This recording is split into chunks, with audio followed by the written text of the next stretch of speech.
Assalamualaikum warahmatullahi wabarakatuh. Waalaikumsalam warahmatullahi wabarakatuh. Saya mau bertanya Ustadz, mohon maaf jika tidak sesuai tema. Di sini saya sudah menikah, tetapi suami saya membuat masalah atau salah besar kepada saya, dan itu tidak hanya satu kali melakukan hal tersebut jika sudah ketahuan lalu memperbaiki diri. Tapi jika saya sudah lupa atau sudah memaafkan, suami saya mengulangi masalah itu terus. Sampai saya sudah hilang kepercayaan kepada beliau, memaafkan pun sudah susah. Afwan tidak memberitahu masalah itu, bahkan saya pernah meminta berpisah, tapi beliau tidak mau pisah dan ingin mempertahankan saya. Karena kali ini beliau benar-benar ingin memperbaiki dan bertobat dan bersungguh-sungguh, tapi di sisi lain, saya sudah susah untuk percaya dan memaafkan beliau. Karena saya trauma jika beliau melakukan hal yang sama seperti dulu. Afwan Ustadz, mohon solusi atau nasihat, saya harus bagaimana? Sebab memang hati dan pikiran saya bimbang. Terima kasih Ustadz. Assalamualaikum warahmatullahi wabarakatuh. Waalaikumsalam warahmatullahi wabarakatuh. Yang pertama, memang kondisi seperti ini berat bagi semua orang yang mengalami. Oleh karena itu, bagi kita yang tidak mengalami, bersyukurlah kepada Allah. Ucapkan alhamdulillah afani mimma btalaha bihi wa faddalani ala katsirin mimman khalaqa tafdila. Lalu yang kedua, bagi yang mengalami, minta pertolongan kepada Allah Subhanahu wa Ta'ala. Terus yang kedua, memaafkan seseorang hadirin, itu bukan ditentukan besar kecil kesalahan seseorang. Kalau kecil kita bisa maafkan, kalau besar kita nggak bisa memaafkan. Tapi memaafkan seseorang itu berkaitan dengan kebersihan hati kita dan jernihnya jiwa kita dan kekuatan tauhid kita.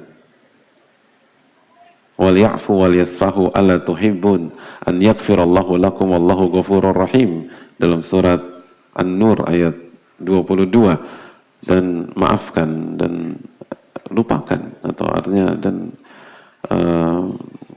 buka lembaran baru dan maafkan dan ampuni. Tidakkah kalian senang jika pengampun lagi maha penyayang? Kita memaafkan orang hadirin agar Allah maafkan dosa-dosa kita, bukan karena kesalahan dia kecil atau kesalahan dia besar. Kita maafkan orang dalam ayat ini itu agar Allah maafkan dosa kita hadirin.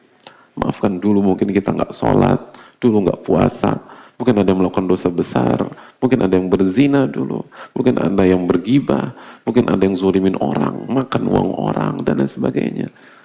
Allah mengatakan kepada kita, tidakkah kalian senang jika Allah ampuni dosa-dosa kalian? Ada seringkali kita salah dalam membaca, salah dalam memahami. Sehingga kita berpikir kalau kesalahannya kecil saya maafkan kamu, kalau besar saya nggak maafkan kamu. Oh, Allah mengatakan wal ya'fu wal yasfahu, maafkanlah, kata Allah. Oke, dia punya dosa, bukankah Anda punya dosa? Bukankah kita punya dosa hadirin? Kita banyak dosa hadirin sekalian. Dan kita pengen Allah ampuni kita. Dan caranya kita maafkan orang. Bahkan kalau kita maafkan kesalahan besar mereka, semoga Allah maafkan kesalahan besar kita. Siapa di antara kita yang nggak pernah ria hadirin? Dan ria syirik hadirin. Itu dosa besar. Siapa di antara kita nggak punya hubud dunia? Oke, sekarang enggak, tapi prosesnya memang bisa langsung demikian. Dosa kita banyak hadirin sekalian. Dan kita butuh diampuni sama Allah. Kita butuh dimaafkan sama Allah Subhanahu wa Ta'ala. Maka maafkan orang. Hadirin, dosanya Abu Bakar seperti apa sih hadirin? Dosanya Abu Bakar sebesar apa sih dosanya Abu Bakar? Lalu bagaimana jasa-jasanya Abu Bakar As-Siddiq radhiyallahu anhu? Ayat tadi An-Nur 22 itu sababun nuzulnya itu untuk Abu Bakar As-Siddiq. Ketika beliau tidak memaafkan siapa? Siapa? Mistah.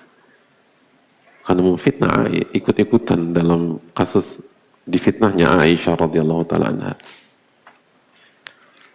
Itu Allah turunkan, maafkan. Wala ya'tal ulul fadli minkum wasa'ah. Ini ulul ulul fadli minkum wasa itu siapa dalam ayat ini pertama kali? Abu Bakar. Itu ketika Allah berfirman, wal ya'fu wal yasfahu ala tuhibbun an yaghfirallahu lakum. Maafkan dan lupakan kesalahannya. Tidakkah kalian senang jika Allah ampuni dosa kalian? Itu Abu Bakar spontanitas tanpa berpikir panjang mengatakan wallahi atau bala ya Rabbina, benar ya Allah, saya ingin dosa saya diampuni oleh engkau. Itu Abu Bakar setelah itu datang ke tempat Mistah dan mengatakan, engkau sudah aku maafkan dan suplai kepada dirimu saya akan berikan lagi, karena dulu dikat sama Abu Bakar, sedikit dikat. Anak kita difitnah, hadirin, antum diam aja. Tapi itulah orang-orang yang bertauhid, hadirin.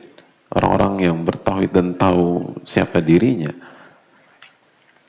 Yang pendosa bukan hanya pasangan kita, hadirin. Kita banyak dosa. Coba hal demi. Dan memaafkan bukan tentang kesalahan dia. Memaafkan itu tentang kebersihan hati kita. Kurang fatal apa kesalahan sebagian sahabat di perang Uhud, hadirin. Kurang fatal apa? Itu kesalahan, nyawa, hadirin, nyawa. Bukan 1-2 orang, 70. Nabi maafkan apa tidak, hadirin? Nabi maafkan.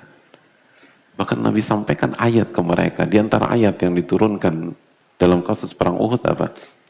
Wala tahinu, wala tahzanu, wa antumul a'launa in kuntum mu'minin. Dalam surat Ali Imran. Wala tahinu, jangan lemah, jangan merasa kecil, jangan terpuruk.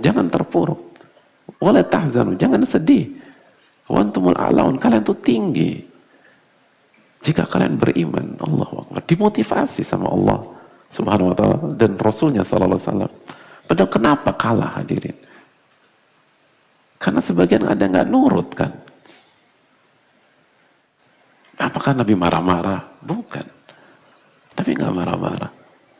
Nabi maafkan dan Nabi motivasi. Ayo semangat lagi, semangat. Jangan down. Dan ini biasa. Karena ayat yang util kal ayamu nudawiluha bainan nas.